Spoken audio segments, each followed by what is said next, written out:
next on the Monday Roundtable. About as many engine failures as cautions. Matt Kenseth's attempt at a NASCAR record goes up in smoke, and the hometown boy comes up aces. Until next on NASCAR Now.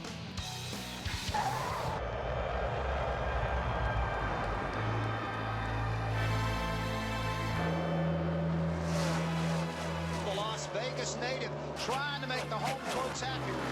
Kyle Busch is coming in a hurry. He's only 3 car lengths behind. First down with a mirror full of Kyle Busch. Here comes Kyle Busch. Just a matter of time. Say goodnight, Gracie. Kyle Busch, the new leader. The favorite son of Las Vegas, Kyle Busch, will win. Thank you guys. I don't believe it. Good. The first win of 2009 for Kyle Busch. It's going to go down as a win from pole, but Kyle Busch had to pass, 38 cars before he even got to the front of the field. Breaking down Busch and the rest of the NASCAR Sprint Cup Series race right now on NASCAR Now.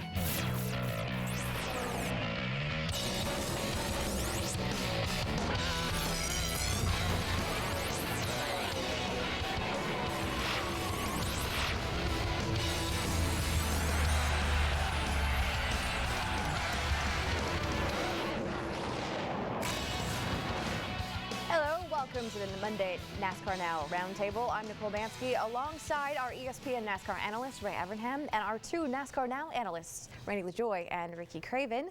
Well, what do you guys think of Las Vegas? I'm going to say craps, but mostly on pit road. Well, you know what? Kyle Busch went home. He's been working all his life to win there, and he finally did it. Ricky? Look out, here he comes. Kyle Busch is going to be on a roll. Well, speaking of Kyle, let's start with him. He did, after all, win the race. He technically started from pole, fastest qualifier in Friday, but because of an engine change, he'd have to go to the back. Things weren't going smoothly. Just so you know, Charlie's scanning all them guys. 99, 48, 16, they're all screaming loose right now. Here's the difference, though. They're faster than I am. Yeah, he wasn't buying the whole "you're doing okay" thing. You know, I hated that when I was a driver. You can't catch guys in front of you. And the crew chief says, well, they're complaining about the same thing. Because clearly, Kyle Busch was still loose. Check this out, lap 131 restart. He moves from 8th to 6th, but whoa. Like he says, you know, these guys are loose, but they're faster than me. And that was loose. I hope Steve Addington was watching that. He didn't know how much he had to tighten that thing up. Lap 227. I'm going to say this a few times here. Another strong restart. This time he takes the lead for the first time by actually passing the leader. He would lead 3 times, 51 laps. That time passing Jeff Burton. Lap 259, the leaders come down pit lane for a final pit stop. He comes out 4th. Clint Boyer at this point is the leader. He did not come down at pit lane. Lap 264, another great restart. 4 wide. Look who helped him. Jeff Gordon was very good here. Very, very appreciative of that. Taking over 3rd, then moves on to 2nd, then moves on to 1st with the pass of Clint Boyer. The team has a bit of a message for that 33 car. Yeah, a message come off his bumper. Say goodnight, Gracie. I still don't think he hit him. Yeah, we'll see. Lap 282. How many times am I going to say it? Another great restart by the 18. This is a huge win for Kyle Busch. 13th of his career, but Las Vegas Motor Speedway, this is his home track. Instead of kissing the bricks, he gets down and kisses the start-finish line. For him, this is as big as Daytona. I don't know if it's set in yet or not, but it feels pretty damn good right now. I don't care when it sets in, but it's cool. I mean, you know, really to go out there and to run a smooth race and to have a shot at winning the race at the end of the race is what it's all about. I watched this place be built from the ground up. And remember when it wasn't anything but a gleam in Richie Klein's eye, and you know, and all those guys that made this place happen, and never knew what it was going to be or when it was going to be, if we'd ever win here, if we won too much at the bull ring or not. But this is pretty cool here now. Sometimes you just have to scratch and claw and kick and spit and fight for a win, and that's what this whole race team did, along with Kyle today. I think that it's just took advantage of an opportunity when it came. This is 13th win for Kyle Busch. Every single win has come on a different track for the number 18. Also on the day, Jeff Gordon surpassed the 20,000 laps led mark for his career. He was the 7th driver in series history to do so in Sunday's race. Talk about cautions, 14 of them. That is a record. Ray, we heard Steve Addington say this team had to scratch and claw their way from the back. How did pit strategy help them get to the front? I think it was a combination of pit strategy and working on that car. You know, they made the adjustments. You heard Kyle say that he wasn't loose, but not as fast as the other cars, so they kept working on it. The CLT seems to perform differently in traffic, so they stuck to their game plan, and in the end, their last stop, they took 2 tires, got them out fairly close to the front, and won on 1 race. Restarts. He was very good on restarts. In clean air, he was able to pull away. Why was that such an important aspect of his race? Yeah, he was very good. There's 2 risks associated with restarts. One is wheel spin, going from 2nd to 3rd and then 3rd to 4th, and also missing a shift in that same process. The reward, of course, is if you do it perfectly, you can build some distance between you and the 2nd place driver, and that's what he did. Last year, we saw what he did. He went on a roll, rattled off a few races, won a few back-to-back. Kyle Busch wins the 3rd race of the season. How does this set him up as we go on? You better look out. This kid is going to go and go and go. He's going to win. Last year he won 21 races. Man, I think he wants to top that. This kid, when he climbs into a race car, he's one of the most talented anybody's ever seen. And what does that mean for the rest of the field? Oh, they're done. That's it. They're done. Sick of quirking him. After a disappointing chase, how does this help the rest of the team? Not just Kyle, but the crew. I think you see a different attitude for that whole crew, starting with Kyle. As I said last week, he's got a different confidence about him. He knows that he doesn't have the best car every week, but if he keeps working on it, he can get up front. I mean, it just seems like he's in championship mode right now, and I think the guys that surround him are feeling that too. And you said earlier, you think he's matured 3 race years in 1 season. I really do. You know, if you look at what he's learned, he appreciates the sport. He works hard at it. I think he went back and looked within himself at the things he had to do better at it and where he could help the team, what he had to do to be better, and what it legitimately took to win the championship, because that's what his goals are right now. He's already thinking about the championship. Well, Kyle Busch was #1. At the other end of the spectrum, we had Matt Kenseth, who went into the day trying to become the first driver in Sprint Cup Series history to open a season with 3 straight wins. Matt, he made it 6 laps. This is going to be fast. Lap 1 comes into pit lane during the caution for Brad Keselowski. The team is going to check some spark plugs. We go back to the restart. All is good except for, well, smoke coming out the rear end. Matt told the team, I'm going to be back in a hurry. This thing is going to blow up. He was right. Lap 6, his day is done. Drew Blickensturfer, jumping off, said that this result was absolutely devastating to the team. We'll see how they go on. Yeah, first is better than last, that's for sure, but we just broke something in the engine. I don't know, it broke right away, so I don't know. I can't really speculate what happened, but something broke, you know, in the valve train or something like that. I mean, you know, you're going to break stuff once in a while. I think it's the first engine we broke in 2 years. The guys at Road Chase Engines do a great job. It's bound to happen sooner or later. It just didn't happen at a good time. It just happened, you know, beginning of the race. So just one of the things that happens. I don't think anybody in this team really even thought about 3 in a row. They just want to get as many points as possible. They want to win so bad they don't care if it's 3 in a row or 10 in a row or the first one in 7 years. You know, they want to win, and we all did. So you know, it's disappointing we didn't get any points out of here more than it is than getting 3 in a row. That is not the only driver to go from first to worst in the span of 1 week. It has happened 5 times in 15 years. So okay, not that often. But the list of drivers who've won 1 weekend and finished dead last the next does include Kyle Busch, who won Dover and finished last the very next weekend at Pocono. That happened last season. How do you not know your engine's going to blow when you go out there on lap 1? Well, you've practiced all day Saturday, you know, and really there aren't a lot of indicators. And when you go to get up to speed, when you take off on that restart, that's when that engine is under a tremendous amount of load.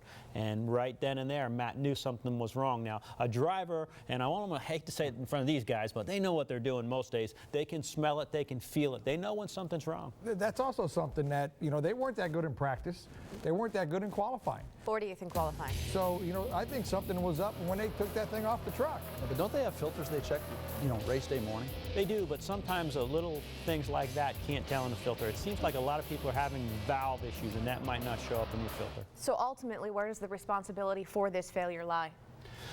You can't really put the responsibility on a person, so to speak. They have gone faster this year. You'll hear Jack Roush talk about how you know, they're in the RPM range that they weren't. And I can tell you that every year they push these things to the limit. And sometimes if you jump up 200 or 300 more RPM, all of a sudden you start breaking parts. Junior's fault, wasn't it? I think so. Everyone blames Junior, doesn't he? You know, Drew Blickensturfer was perfect heading into this race. What are we going to see out of him now?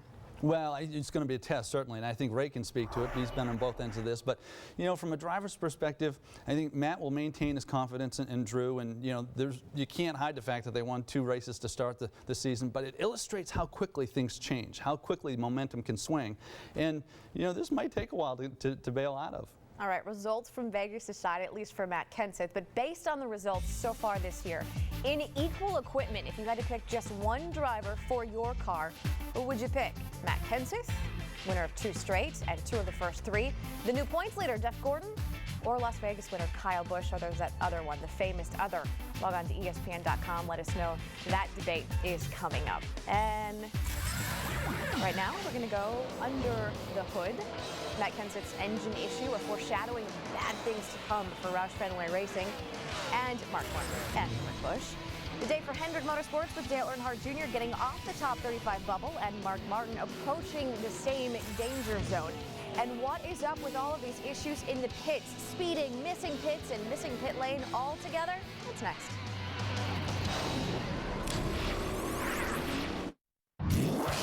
NASCAR Now, brought to you by Nationwide Insurance, official auto insurance partner of NASCAR. And welcome back to NASCAR Now. It's kind of like living in bizarro world. I don't know what's going on in pit lane. 28 pit lane violations Sunday in Las Vegas. Speeding on pit lane, missing pit stalls, missing pit lane altogether. What's up? Well, we're going to get in trouble for this, but Randy and I decided it was DADD. Driver attention deficit disorder. I mean, really, they're making mistakes. Happens. It's no different than a football team. You know, when they're out there getting penalties, they are making mistakes, missing pit roads, sliding through their pits. We've seen it since Daytona. I don't know what's going on. That's what happened to Jeff Gordon when he missed it. And isn't part of it just that everybody's trying harder because this car, it's so hard to gain an advantage. They want more horsepower. They want to get on pit road faster. They want to get off pit road faster. And that's when mistakes are made. You hear a lot about Dover's pit lane being very challenging, but where does Las Vegas Motor Speedway stack on the list of 36 tracks? It sneaks up on you so fast. You'll come out of turn 4 and you're like, there goes pit lane. And they're like, I told you to pit that lap. So I'll be back. You know, I'll come back around. But it is very difficult. And then to go 45 mile an hour and the parallel park, you know, that's not easy either. And the problem is you're in the race groove running full speed and you've got one eye on the guys behind you and you got one eye on pit road.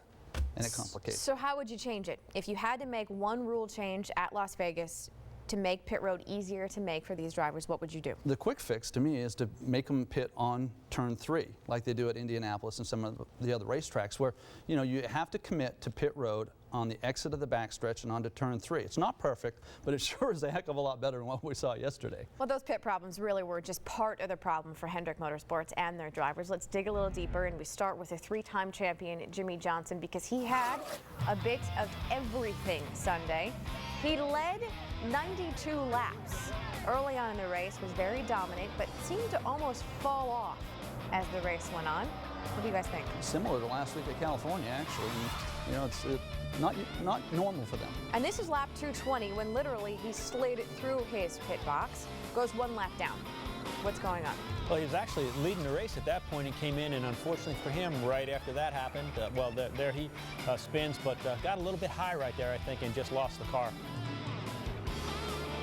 Got down into turn 1 on the outside of the 26, and maybe it's just a little too high and got the dirty stuff and just lost it.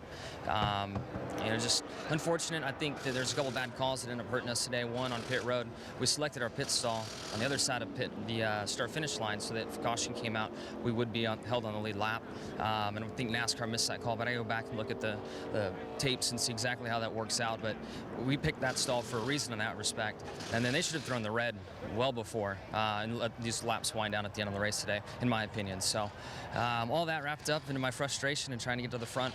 We had the best car, just unfortunate that you know, just got a little too aggressive and piled it up. That was a laundry list of issues. Moving on to Jeff Gordon.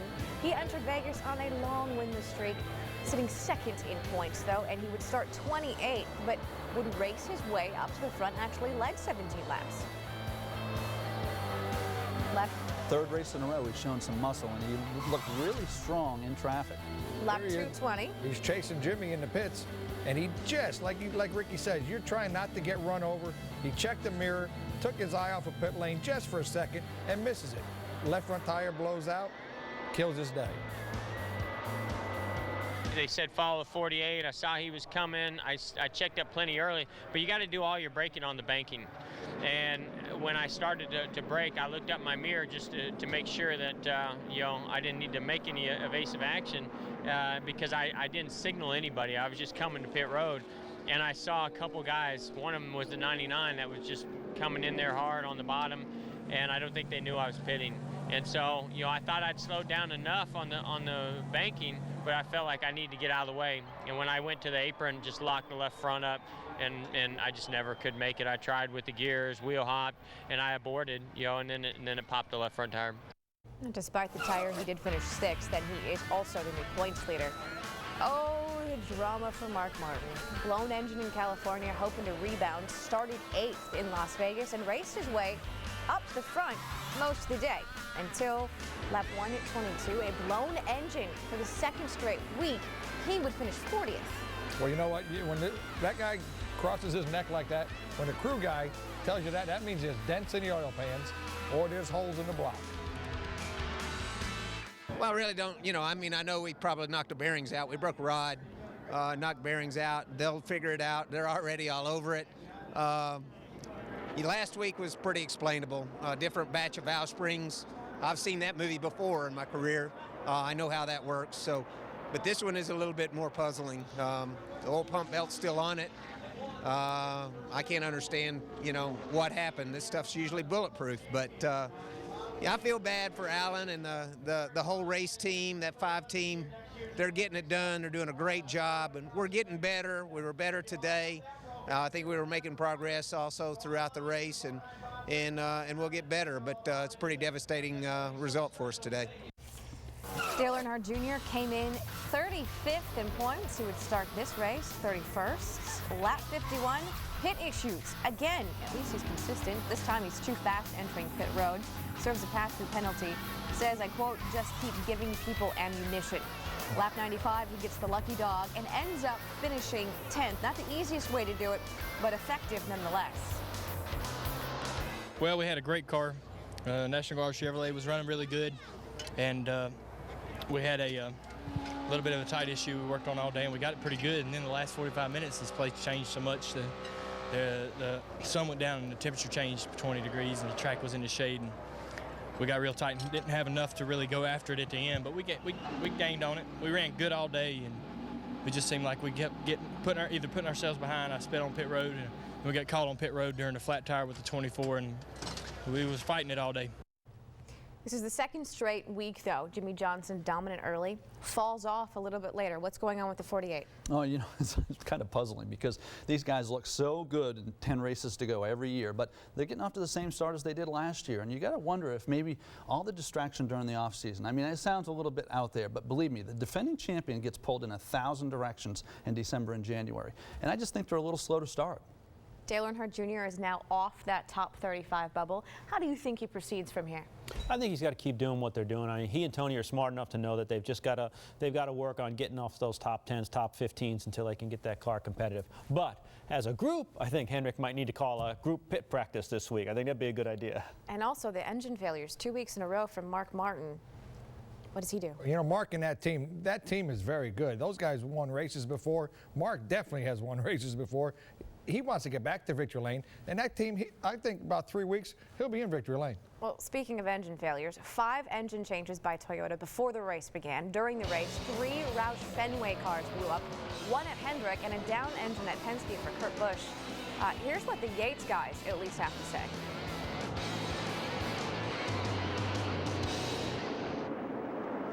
With 4 years at Roush Fenway, this is the first time I've had an engine failure. So, you know, things like this happen when you are always trying to get the most out of things, and just, you know, disappointed had to happen this early in the race. I wish we could have at least got to race some more. We were trying to do the best we could to take care of the engine, trying to get a finish out of it. And, you know, last run of the race, you really can't do that anymore. It's time to go, and unfortunately we had a failure. But I know the boys at the Roush Yates engine shop will get it fixed up, and you really can't complain. We always have great power. You're going to have some failures when you're pushing everything to the limit. So, well, it looks like we have 3 separate, different types of failures, which is you know, that's disturbing. But this is the same package that we ran at the end of last year. Today, in this race and this weekend, we've seen a lot more RPM than what we have in the past. These cars are getting better, and it's just put us over the limit on our part. So we got to go back home, and you know, when the trucks get home, and work really hard to not let these things happen for next weekend. Everyone seems to kind of be throwing their hands up. What do you think it is? Well, Doug Yates that you just saw there is absolutely one of the finest engine men in the business, bar none. And right now he is concerned because it seems to be different issues. So it goes back to what we talked about before. They run these engines so close to the limit that sometimes when you pick up just 200 or 300 RPM, it starts putting your parts in a place where they just can't operate. How is the testing ban impacting the wear and tear some of these engines are facing during a race weekend? You know, these cars have gotten better, like you heard these guys say, and RPM's up there. Qualifying's almost 10,000 RPMs. NASCAR limited RPM a couple years ago, so they might have to readdress that because these guys are all going up, up, up. I mean, during the race, these guys are turning 9,700 RPMs, and you can do that on a test. You can do a 500-mile test and see what breaks. These guys are using these races as test sessions. Could be interesting to see what happens this weekend in Atlanta. Coming up next, Kyle Busch may have won the race, but the day's biggest winner? How about Jeff Gordon? There were also a few big losers as well. We're going to break those guys down next. Kyle Busch, driver of the number 18 M&M's Toyota. Winning twice in one day, Kyle Busch makes NASCAR history. And you're watching NASCAR Now on ESPN2. Well, he was certainly a winner heading into or out of this weekend. Heading into Las Vegas, Bobby Labonte, Kyle Busch, Kevin Harvick, they were on the outside of the top 12 looking in. After Vegas, they're in. And David Reagan, Juan Pablo Montoya, and Elliott Sadler are out. Bobby Labonte, what are your thoughts? I think Bobby Labonte and Todd Parrott being reunited was certainly the right thing to do. Bobby is going to be tough, but I don't know that he's going to make the chase. Who else surprises you in the top 12 right now? We see David Rudiman had his best finish at Las Vegas, fourth. What do you think? Clint Boyer, and not because of his talent, not because of his potential. He's been in the chase both of his first 2 seasons, but the fact is he's with a new team. So much for transition time. I mean, this guy learns quick. He's the real deal. He's been up front his whole career. Moving outside of the top 12 now, a few guys fell out this weekend. The 42, Juan Pablo Montoya, he kind of had some issues. What do you think? Well, you know what? It's so much easier beginning of the year to gain and lose points. But Juan Pablo, I mean, that Dodge team, they really got to step it up. That's Chevrolet now. Chevrolet. Sorry about that, you know. So that whole Ganassi DEI organization, you know, they need some upfront runs. Now looking at Elliott Sadler, he had a strong run in Daytona the last few weeks. What do you think, Ray? I think that guy needs to get a witch doctor or something because he is the greatest guy with a ton of talent, but he has the worst luck. I mean, you're not going to see somebody that he just can't seem. He was 20 seconds away from winning Daytona 500. Cars spinning all over in front of him. He just needs a little luck. There are a few guys, though, on the outside of the top 12 right now who are lurking. Casey Kane, he moved up 10 spots. Brian Vickers up 9. And Jeff Burton, he moved up 13. Who do you think, who's on the outside right now, is going to end up being a player for the top 12? I think history has shown that Jeff Burton is going to find a way to battle and average his way back into the chase. The one thing that concerns me is that Kia still doesn't have speed, meaning raw speed, where they can just drive away. And they'll have to find that if they're going to win a championship. But they did have consistency. They do. You said it a lot before. They were at the end of every race. It helped them finish 4th, 5th, and 6th last year. What do you think? You know what? I'm kind of impressed with Tony Stewart. He's the second best Hendricks car out there right now. That's all Hendricks organization. That's a total new package. He's never worked with these guys before. You know, he's sitting there 7th, 8th in points. Top 35, the other big thing we're talking about. We've got 2 races to go before we start going on this season's points. Dale Earnhardt Jr. saved himself. He was 35th. He's now 29th. Robbie Gordon up 3, and Joey Logano is up 5. He's now in 32nd, so within the top 35, but close. What do we think about Joey Logano? I think that Joey is doing a good job. He got a lot of experience this week. I think he can hold that thing in the top 35. A guy that could be in trouble, though, with a big sponsor is Scott Speed right now. He's on the bubble. And if he doesn't have a good race, you know, going into Atlanta, could be a problem by the time we get to Bristol. Mark Martin, 2 engine failures in a row. Not good in the points at this moment. He is 34th. No, the last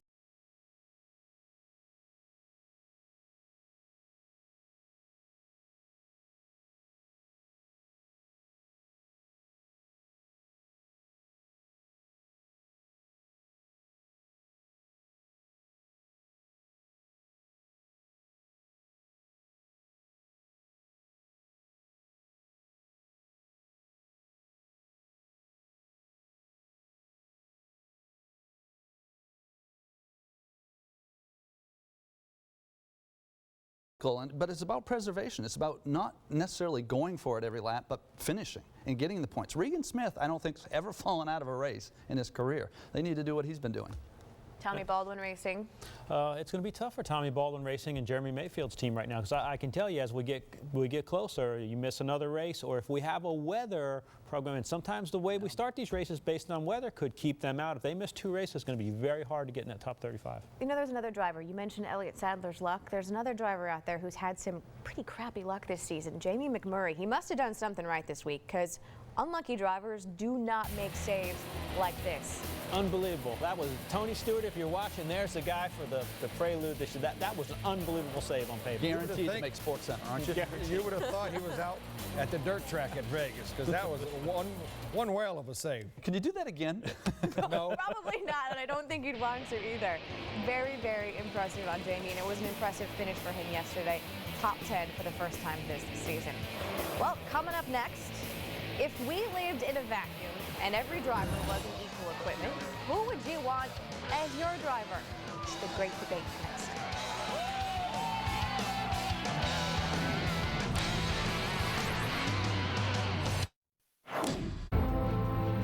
It's high stakes, it's high noon here in the Nevada desert. Kyle Busch having to start from the rear of the field. He qualified first. His brother Kurt Busch qualified on the outside of the front row. Have fun out there, Kurt. We'll go get him at the end, man. Cart gets towards the front. It's going to be a good one. The drive of the green flag, we're underway in the Shelby 427. That was pretty comfortable to get started there. What do we shoot for? Caution's out. Caution's out for a smoker. How the hell we could blow up in lap 1? Come to us, Matt. Shut it off and come to us. It doesn't appear Matt Kenseth will win 3 in a row this afternoon. Jimmy Johnson will have the lead, but he's got company. Fastest 2 laps of your day, buddy. Last 2 laps. Fastest 2 of your day. Second, put the hammer down. Woo! Greg Biffle now going after the top spot. It's incredible how fast this thing is. The bottom's good. It's just that I can't arc it in like I did yesterday. I'm hauling ass by just driving straight. We're going to lose the 3 and 4 now. You can hardly drive it. He's slowing down considerably. Obviously, we're slowing down because he is, but you know, he's going to slip up. You can get him. Move Kyle Busch up 1 more spot and continuing to move forward. Tighten me up some more, just a little bit. I don't want to go super much here, just some. Greg Biffle, he's getting some heat now from Jeff Gordon. Yeah, we're better than that 16, I think. 10-4. I believe you're the best car out there. Everybody do their jobs. We're going to be good when it matters. Caution's out. Caution's out for debris. Here's what I'm thinking, buddy. We're going to back up just a little bit, play a little cautious here. I'm going to get you a little piece of tape off the grill. Try and take care of that oil tank. Don't let that 48 come without us. Jeff, if you see that 48 pitting, we need to be on pit road with him. We had a big mistake. Jeff Gordon had trouble coming off of turn 4. Flooded left front tire out. 99 and then we're about to run us over. Can't just come to pit road like that. Turn him. Come on, guys. Back him up, back him up, back him up, back him up. Pushing the clutch. Hit this time. Put left sides on it. 40-50, nothing coming. 40-50 to the yellow. Clint Boyer, who chose not to visit the pit lane, will be the race leader. Behind him right now will be Jeff Burton. It won't turn. It won't turn at all. Guess who? Kyle Busch comes from the back to lead this race, taking it away from Jeff Burton. Say goodnight, Gracie. Thank you, guys. I don't believe it. This is awesome. Yes. The favorite son of Las Vegas, Kyle Busch, will win the Shelby 427. Well, it all began for Kyle back in 2005 when he recorded his first 2 Cup wins. In September, he won at California, making him the youngest winner in Cup Series history. Busch scored a win at the summer of '06 at New Hampshire Motor Speedway. He used that momentum to earn a berth in the chase that same year. He will also be known as the first to win a race in the new Cup car. He led the final 20 laps at Bristol Motor Speedway in a green-white checkered finish. Then Busch scored a career-high 8 wins in 2008, including a sweep at both road course events.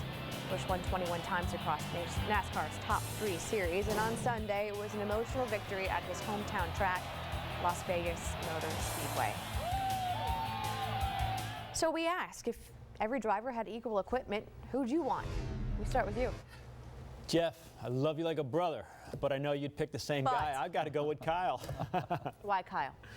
He just shows a tremendous amount of talent at 23 years old. He's able to get more out of his car than anybody on the racetrack.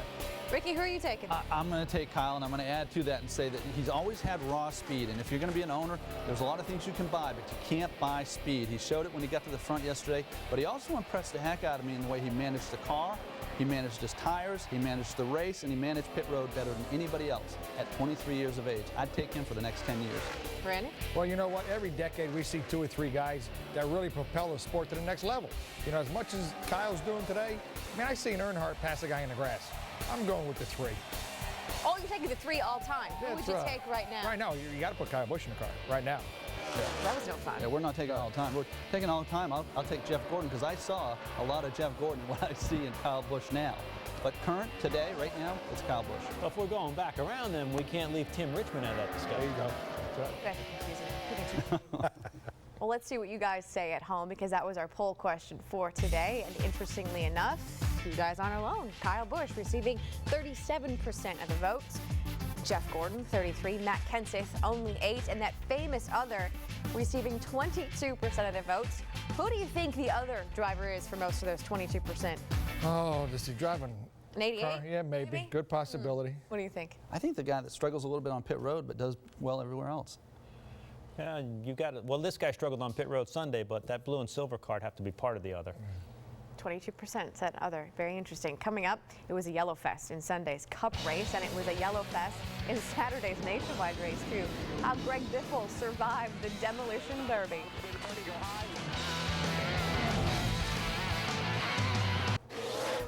How about a little nationwide series action this Saturday from Las Vegas? Points leader Kyle Busch heading into the race, and a new pole sitter, first time ever for Scott Speed. Lap 22, Kyle battling for the lead with Kevin Harvick. Oops, taking himself out and Speed. I think that helped him the next day on Sunday. He knows where his limits are now. Looks like he might have been a little sore as he got out of the car. When you hit stuff, it hurts. Does it really? Yeah. Lap 105. Jeff Burton moved it into the wall, collecting Kevin Harvick, and Harvick was quite critical of Jeff Burton. We got it, boys. He's just in over his head. Got driving a hunk of junk, trying to make something happen. Lap 147, Greg Biffle is in trouble. He's out of gas. Fortunately, though, for Biffle, the race leaders would also have to pit under green shortly after. That one is going to prove eventually to be a big move for the 16. Lap 171, Biffle now running second. Leader David Reagan loses it into the wall. Biffle able to avoid Reagan, and he recaptures the lead. We go to the restart. This is the final one. Biffle is going to lose fuel pressure. Carl Edwards tries to make the pass on the outside, but Biffle throws the block. Edwards nearly makes the pass on the inside, but then he gets too loose. Biffle pulls away, takes the checkered flag, and snaps a 76-race Nationwide Series winless streak. Carl Edwards, though, is the new points leader, courtesy of that mistake early on by Kyle Busch. Biffle and Brian Vickers round out the top 3. Series regular Vegas native Brendan Gaughan is up in 4th. Kyle fell all the way to 5th. Carl and Kyle both running a full-time Nationwide Series schedule this year. Again, the mistakes on pit road, though, in this race. 32. What is going on? There goes DADD again, or was it HDTV or something like that. These guys just aren't paying attention. That's all it is, you know, when these guys get on pit road, guys, you know, it's not hard to pay attention. You know, you can't be looking in the mirror. You got to watch out for all these cones. There's Brendan Gaughan. Maybe he was waving some people in the stands that he had. You know, pit crew, same thing. These guys, you can't make mistakes. I got to defend these guys a little bit, though. This particular pit road is difficult because you have to make a commitment at the last second. And these tires are hard. That's the other thing. Anytime you run these speeds, it's on hard tires, and hard tires don't stop real well. I kind of feel like I'm repeating myself a little bit because we said the same thing in the Cup Series race. They had 14 cautions. In the Nationwide Series race, a record 12 cautions. The track, the drivers, or the tires? What was it? I think a combination of all those things. It's a fast track. The tire was a little bit hard.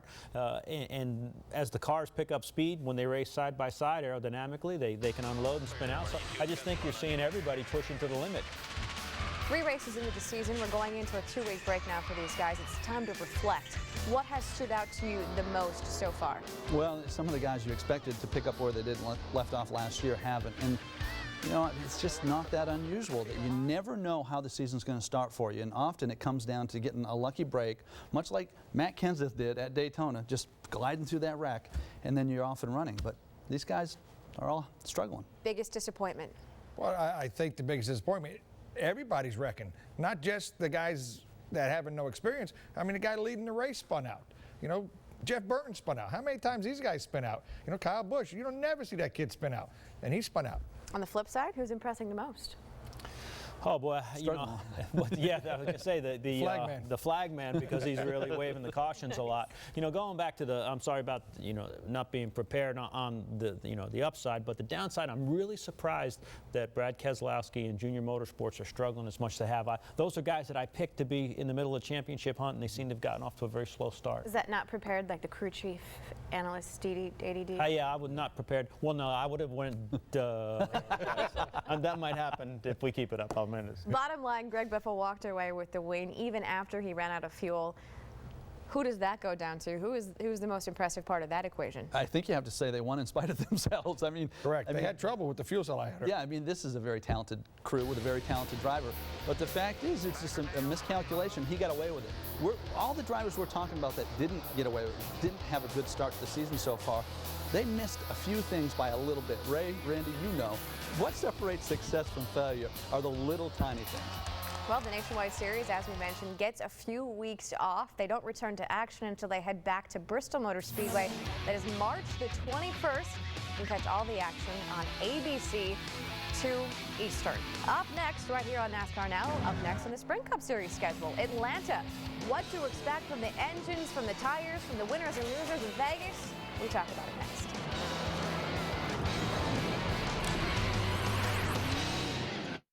Some great men's college basketball for you tonight on ESPN. Less than 2 weeks before Selection Sunday, it's Big Monday, presented by Bud Light. Bubble Team Notre Dame hosting Villanova, followed by a Big 12 matchup of Baylor and Texas. Big Monday tonight on ESPN.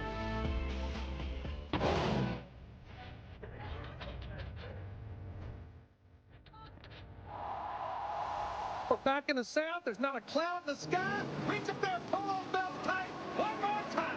You're all right. You're all right. Caution down. It's bleeding heavily from the engine. I just got to thank all my fans, everybody for sticking with us this week. It felt good to drive up there at the front. The heat is back in Atlanta. Good job, boys. Kyle Busch, you are a man, baby. You are the man. That's the most pathetic racing tire I've ever been on in my professional career. It's good you can't build a tire that's worth the crap. Well, Sunday's race will be the 100th Cup race held at Atlanta Motor Speedway. The first race was held back in July of 1960, and it was won by Fireball Roberts. The late Dale Earnhardt Sr. has the most Atlanta wins with 9. Bobby Labonte, 6 wins. He leads all the active drivers. Could be an interesting one to watch this weekend. What are you guys expecting? Well, it's Atlanta, and it's become a race favorite for the drivers because it gives them options. They love options. Where Jimmy Johnson had trouble last week at Las Vegas, that'll be the middle groove in Atlanta, so drivers like it. You know, I think one of the things the drivers are really going to have to pay attention to is getting on and off pit road. And also, guys, when you leave pit stall, you can't leave like John Force. You got to watch these motors, especially on restarts. Speaking of motors, motor issues have been the problem du jour for most teams. What are we expecting at NASCAR's fastest track? There's going to be some motor issues. Atlanta's another place where you keep the motors revved up, and as Ricky said, you know, there's grooves all over the racetrack. Atlanta's one of the tracks I love to watch a race there as a fan because you can see some good racing. So hopefully Goodyear will bring a good tire these guys can race on all day long, but you could see some engine problems because of the RPM that they'll continue to turn. We'll get to the tire issue in a second because that was the big thing last year at this race, but more on the motors. What will teams do this week? Possibly what changes will they make to prepare for Atlanta? I think one of the things they can do is go on the low side of the gear ratio.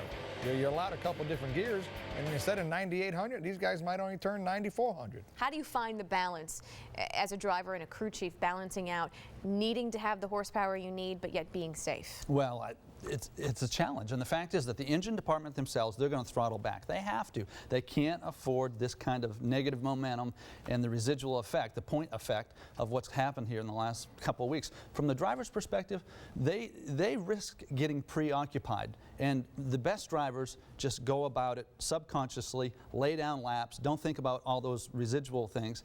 But now a few of them have the engine in the back of their mind saying, should I take care of this? And that's a problem. Tires were also the big issue last season, if we can remember. Tony Stewart was very vocal once again about Goodyear. What are we expecting this year? Well, they had a decent tire in the fall. Hopefully the thing will be racy enough. You know, they were complaining that in the spring race last year the tire was too hard and they really couldn't get grip. So they had a little bit better tire there in the fall. Hopefully it will stand up enough, because as you soften the tire to make the car handle in the racing better, it wears faster. It is an abrasive track. There will be tire management, and it will affect the outcome of the race. As a driver, how do you manage your tires and your engine at the same time? Well, you could burn them up very quickly. I mean, you put too much wheel in it, you're going to burn your right front up. You're on that right rear hard, getting that thing loose, spinning the right rear. You're on that all day. You got to put an egg under that gas pedal, especially when the tires get old there. It's a fun racetrack, but boy, you can't conserve tires. I don't want to know who you guys think will win quite yet, but when you have to manage both of those issues, which driver's the best?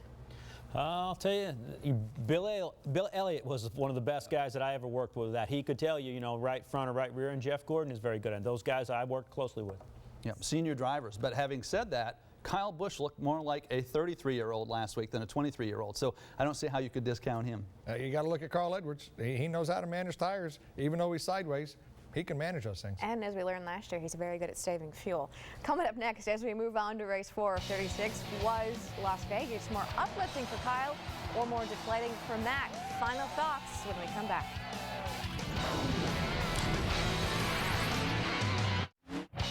NASCAR Now, brought to you by Viagra.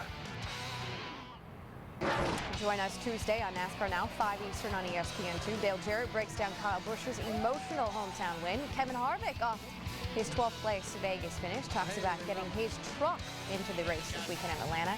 And we'll have the sounds of the first month of the NASCAR season. That's NASCAR Now, 5 Eastern on Tuesday.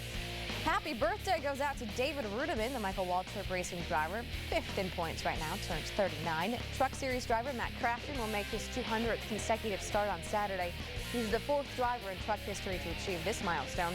And Stock Car Montreal, a subsidiary of International Speedway Corporation, has announced it has signed a 3-year lease to hold events in Montreal. The track will host the NASCAR Nationwide Series and the Rolex Grand Am Sports Car Series in late August. Now, you might have known we have a new feature on our show. It's called NASCAR Now Nation, and we need your participation in this. Go to ESPN.com and send us your emails. You can also upload your video questions or comments. Let's throw out a few questions now to our panel. And the first one comes from Sissy Kenyon from New York State. She asks, since the lifter problem is so widespread with the Toyotas, does anyone think Mike Helton would ever make the decision to allow the engine changes and not have drivers move to the back of the field, right? No. No. You know, the rules are the rules for a certain reason. Mike knows that there's going to be cycles where certain people have engine issues, and it's really not fair to change the rule or penalize the 36 cars that get it right for the 7 that don't. So I don't see Mike making a rule change for that. No. Everything that he said. They're not going to do it. Way to be a man of few words. And the fact is that the teams can control this. You know, again, this is a product of pushing the limit. They all have to back off. Question number 2 comes from us from Tony. Why can't teams choose what tire manufacturer they would like to use? I know NASCAR wants to keep teams as equal as possible, but they have 4 different car models. Why not them choose the different tire manufacturers to compete? And the answer to that question is, man of few words, you get to go first. Oh, really? Yeah. Or just put one on each corner, different. I don't know. I mean, it's people get hurt when they had tire wars, and I don't want to see people get hurt.